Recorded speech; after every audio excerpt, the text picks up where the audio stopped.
हाथ डालने से जल जाएंगे ये बोध हमें सावधान रखता है। जैसे सुई में धागा डालते समय दर्जी की सावधानी होती है, वैसी।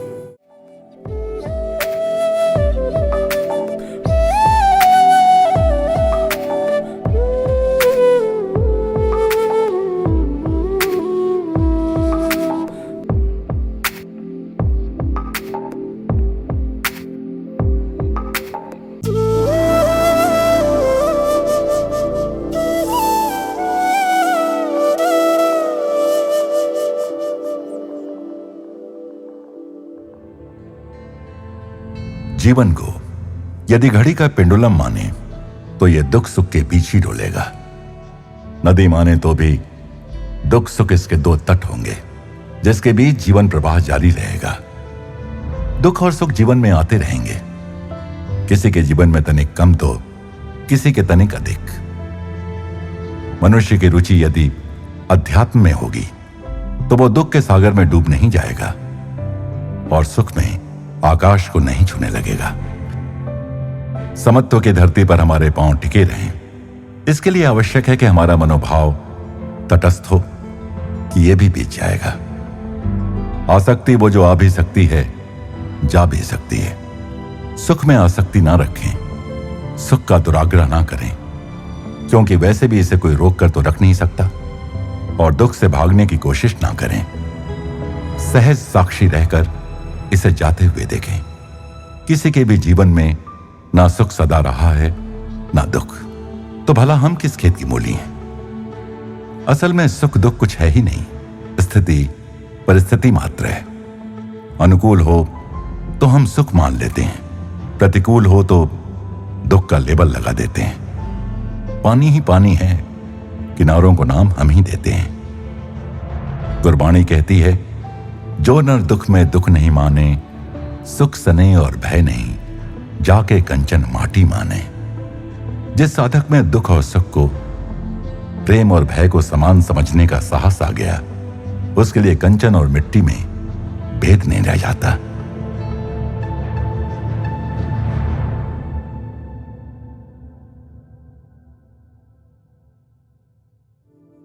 प्रेम स्वरूपी आत्म स्वरूपी सभी को नमस्कार। നമ്മുടെ ജീവിതം ഇങ്ങനെ തന്നെ, ചിന്തിക്കുക പ്രവർത്തിക്കുക പ്രവർത്തിക്കുക ചിന്തിക്കുക ആണ് നമ്മുടെ ജീവിതം. എന്ത് കേട്ടാലും ഒരു ശകലം ഒന്ന് ചിന്തിച്ചിട്ട് പ്രതികരിക്കാവുള്ളൂ, ശരിയായാലും തെറ്റായാലും.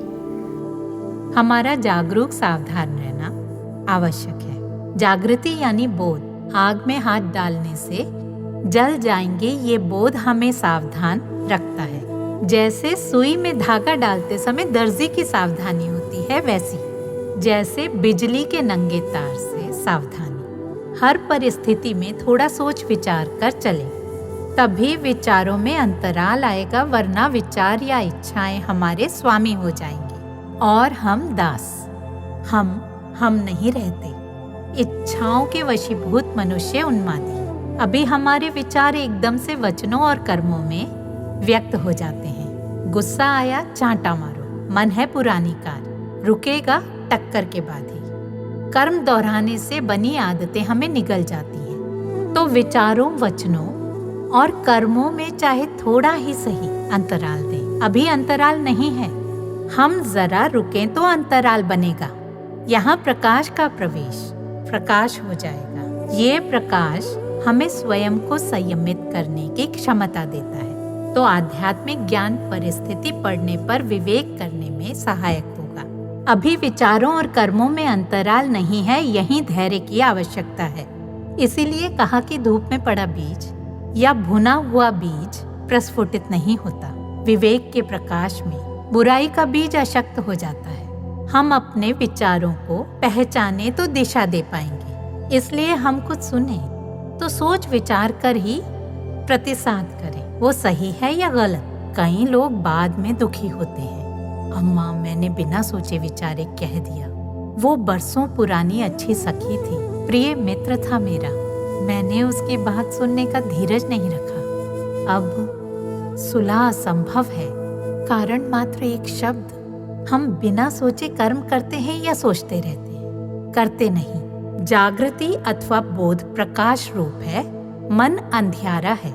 जैसे प्रकाश अंधेरे को भगाता है, वैसे बोध का प्रकाश अज्ञान को भगाता है। अनर्गल विचारों के लिए कोई स्थान नहीं रहता, उन्हें खाद पानी नहीं मिलेगा। बीज को पानी देने के बजाय कोई तने को खाद पानी देगा क्या? नहीं। यदि हम अपने बुरे विचारों में और नकारात्मक विचार जोड़कर उन्हें पोषित करते जाएं और भस्मासुर जैसा बलवान कर लें, तो उनसे बचना असंभव हो जाएगा। उद्दीप्त विकारों जैसे ईर्ष्या, क्रोध और बदले की भावना से ऊपर उठना फिर कठिन हो जाता है। हमारी आदतें हमें निगल लेती हैं, फिर लंबे प्रयास के बाद जाकर हम सावधान होते हैं। अभी हम उस व्यक्ति समान हैं जो रस्सी को सांप समझकर डर जाए। कांटा भी चुभे तो उसे लगता है सांप ने डसा है। बोध है टॉर्च समान। हम अंधेरे में टॉर्च लेकर जाएं तो रस्सी व सांप में अंतर कर लेंगे, जो जैसा है वैसा देख पाएंगे। शक्कर नमक कैसे होगा? आम के वृक्ष से नारियल और नारियल से आमों की आशा मूर्खता है। अपने मन में उल्टी धारणाएं हैं तो वस्तुओं को यथास्थिति देखकर आगे बढ़ें। बोध के प्रकाश में वासनाएं नहीं पनपती। हम हर चीज को साक्षी भाव से देखेंगे। मान लो हम चिड़ियाघर में जाएं। यहाँ कुछ भयंकर पशु कांच के शोकेस में रखे होते हैं। हम उनमें हाथ नहीं डालते पर वे स्पष्ट दिखते हैं। चीते के पिंजरे के अंदर हाथ डालें तो बाहर ही ना आए। गलती हमारी है, चीते का तो स्वभाव ही है। उसी प्रकार हम साक्षी रहें तो बंधन नहीं होगा, तो साक्षी रहें। हर परिस्थिति में हम साक्षी भाव के साथ रहते हुए उसका आकलन करें। यहाँ साक्षी भाव का महत्व आता है। फिर हमें कुछ बांध या प्रभावित नहीं कर पाएगा। साधना नाम है सावधानी का, जागृत रहने का। जब हम स्कूल जाते हैं तो साइंस की, मैथ्स की, भूगोल वगैरह की टाइम टेबल के अनुसार पुस्तकें ले जाते हैं। जब जिस विषय की क्लास हो निकाल लेते हैं पुस्तक। ये अनुशासन हमें जागरूक बनाता है और बोध भी जागृत करता है। ईश्वर भीतर है, मन अनेकानेक वस्तुओं में भटकता है। इस भटकन से छूटने के लिए मन को सत्वस्तु पर लाना होगा। इसे भीतर लाने के लिए नई आदतें बनानी होंगी। सत्संग के नियमित श्रवण और चिंतन द्वारा आंतरिक रूपांतरण लाना होगा। मन को वश में लाना अनुशासन द्वारा ही संभव है। कहते हैं ना, मन के हारे हार है और मन के जीते जीत।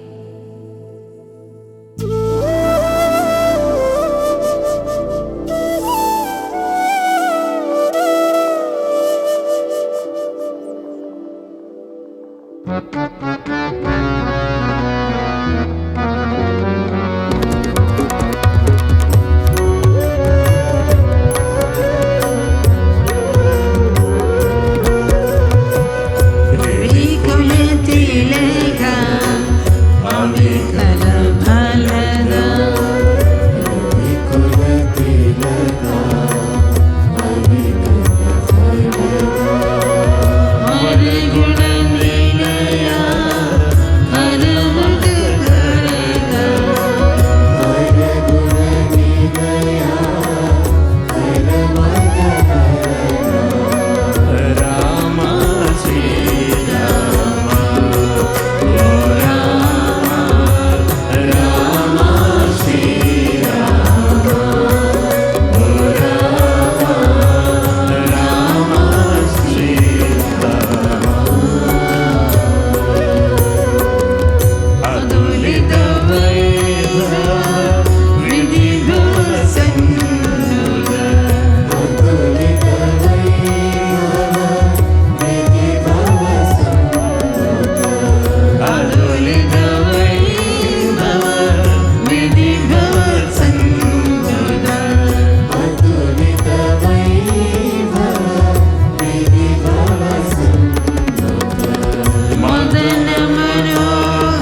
श्याम प्रेम रूप राम शूरवीर श्याम प्रेम रूप राम शूरवीर श्याम प्रेम रूप राम शूरवीर श्याम प्रेम रूप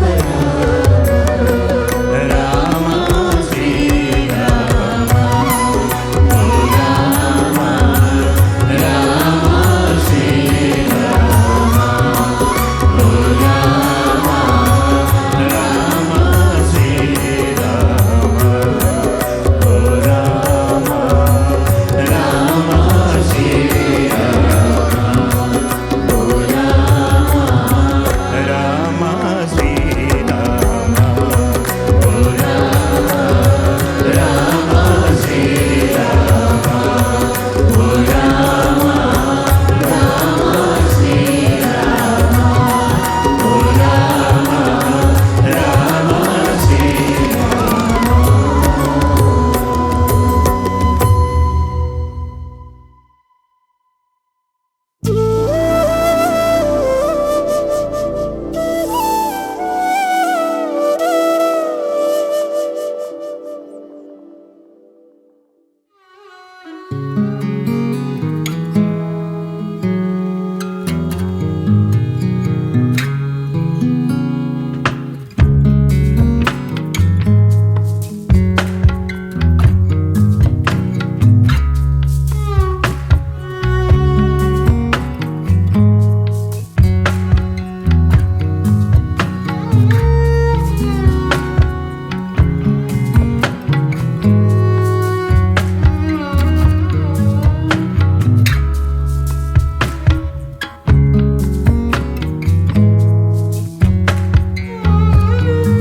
केरल की राजधानी तिरुवनंतपुरम अपने ब्रिटिश औपनिवेशिक वास्तुकला और कई आर्ट गैलरी के साथ अलग दिखती है।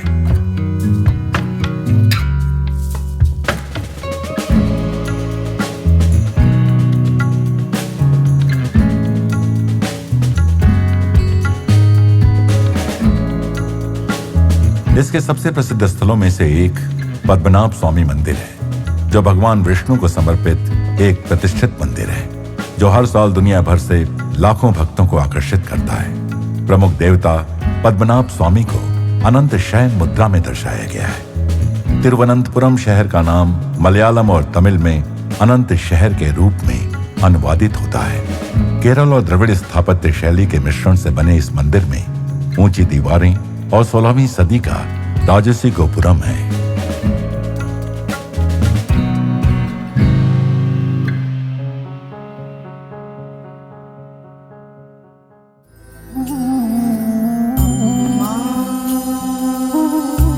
कल शाम के प्रसाद और भजनों ने एक सुंदर माहौल बना दिया। आज फिर कार्यक्रम स्थल पर सुबह से ही भारी भीड़ जमा हो गई थी, जो अम्मा के आगमन का बेसब्री से इंतजार कर रही थी।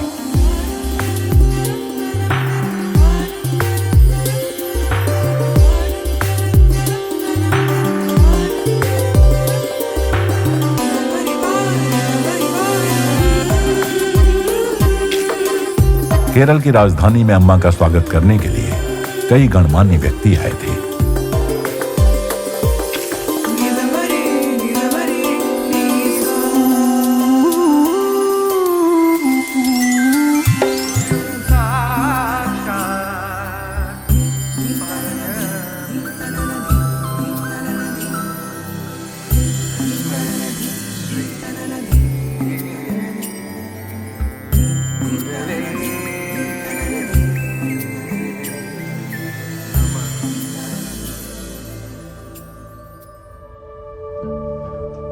फिर अम्मा ने सभी का ध्यान में मार्गदर्शन किया।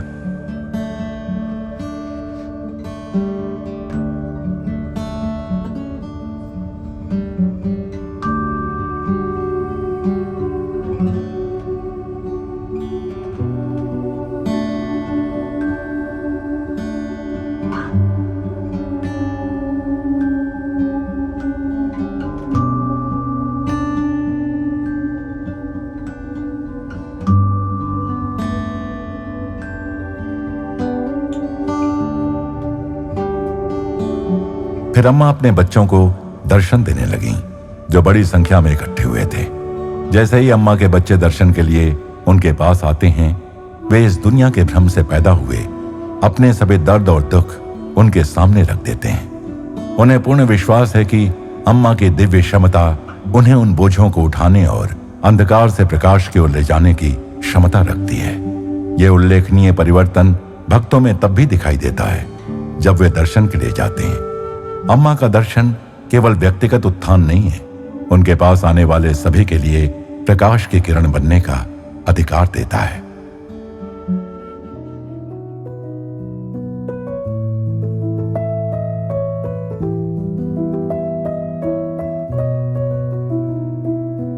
प्रेम ही जीवन का आधार है। प्रेम हर एक धर्म का सार है। प्रेम से मिटता अहंकार है। प्रेम से हर बेड़ा पार है। प्रेम से हर बेड़ा पार है। प्रेम में क्या जीत है, क्या हार है। सुख क्या दुख क्या हर पल त्योहार है। प्रेम से ही सत्य साक्षात्कार है। प्रेम से मिटता अंधकार है। प्रेम से मिटता अंधकार है। मनवा प्रेम कर कर सब से तू प्यार। स्वर्ग बन जाए संसार। मनवा प्रेम कर कर सब से तू। पूरा दिन आने वाले भक्तों को दर्शन देने के बाद अम्मा फिर अपने एक भक्त के घर गईं, जिन्होंने उन्हें आमंत्रित किया था और उनके आशीर्वाद के लिए तरस रहे थे। माने जो जग को प्रेम से परिवार है। अम्मा ने परिवार के साथ अनमोल पल बिताए, पूजा की और भजन गाए, जिससे उन सब के दिलों में अपार खुशी भर गई। उपकार करता जो सबका सत्कार है। और कौन वो ईश का अवतार है। अम्मा का जीवन देने के लिए समर्पित है और वो अपना असीम प्यार बरसाना बंद नहीं कर सकती। मनवा प्रेम कर कर सब से तू प्यार। स्वर्ग बन जाए संसार। मनवा प्रेम कर कर सब से तू प्यार। स्वर्ग बन जाए संसार। स्वर्ग बन जाए संसार। स्वर्ग बन